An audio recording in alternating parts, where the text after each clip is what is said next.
leeyahay maad arkin laakiin rumee makhluuqaa kuu muuqda makhluuqaad arkaysaa laakiin khaaliqa lama arka adduunka inta la joogo jidhkaad arkaysaa laakiin ruuxda lama arko adduunyadaad arkaysaa laakiin aakhirada lama arko inta adduunka la joogo manaaficda lacagtaad arkaysaa laakiin manfacadda salaada iyo manfacadda thawaabka ma arkaysid waa qayb aakhiraad taana kugu tusin doonaa shayga maanta mushaahadaadka inoo muuqda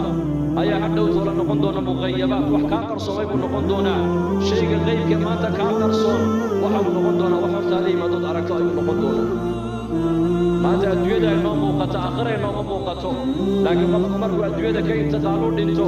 laqad kunta fii gaflatin min haada fakashafnaa canka qidaa'aka fabasaruka alyawma xadiid waxaa la odhan doonaa daah iyo xijaab ayaa kaa saarnaa noloshan laakiin maanta daah iyo xijaabkii kaa saarnaa waan kaa qaadnee araggaaguba waa xadiid ba qofka la odhan doonaa oo adduunyadii baad noqon doontaa qayb bay noqoni doontaa ciyaalkiisii iyo dumarkiisii iyo daarihiisii iyo adduunyadiisii iyo lacagtiisii waa laga qarini doonaa waxaa markaa uu arki doonaa camalkii adduunyada uu soo qabtay hadduu shar ahaana wuxuu arki doonaa cuquubadiisii iyo cadhadiisii hadduu cuquubadii ilaahay cadhadii buu arkayaa hadduu khayr ahaana thawaabkii ajarkii iyo khayrkii iyo xasanaadkii buu arkayaa adduunyadii waxay noqonaysaa wax kaa qarsoomay aakhiradiina wax kuu muuqatay noqoni doontaa markaas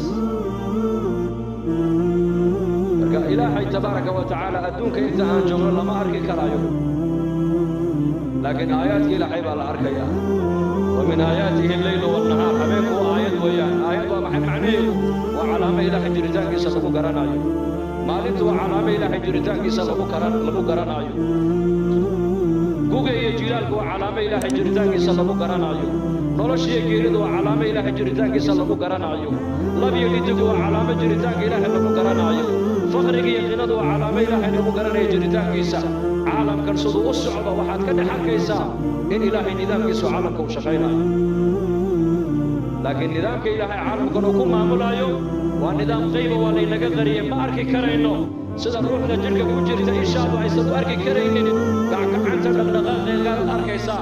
dhegta maqalkeegaad arkaysaa lugta socodkeegaad arkaysaa madaxa dhaqaaqiisaad arkaysaa laakiin ruuxda bini aadamku ma arki karaan laakiin gaal iyo islaam halka markuu qof ka dhinto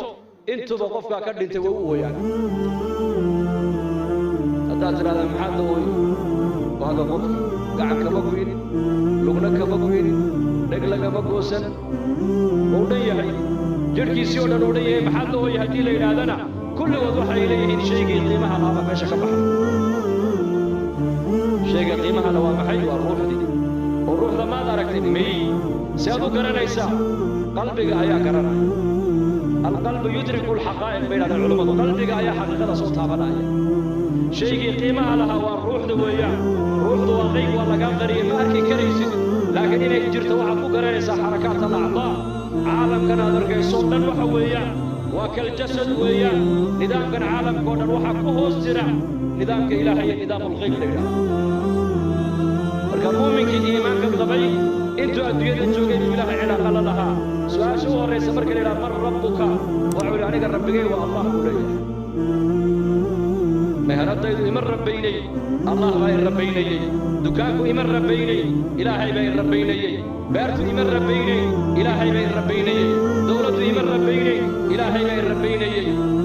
xooluhu ima rabbaynay ilaahay baa i rabbaynayey anu kuma noolayn waxaan adduunyada dulyaaloo dhane bal amarka ilaahay baa ku noolaa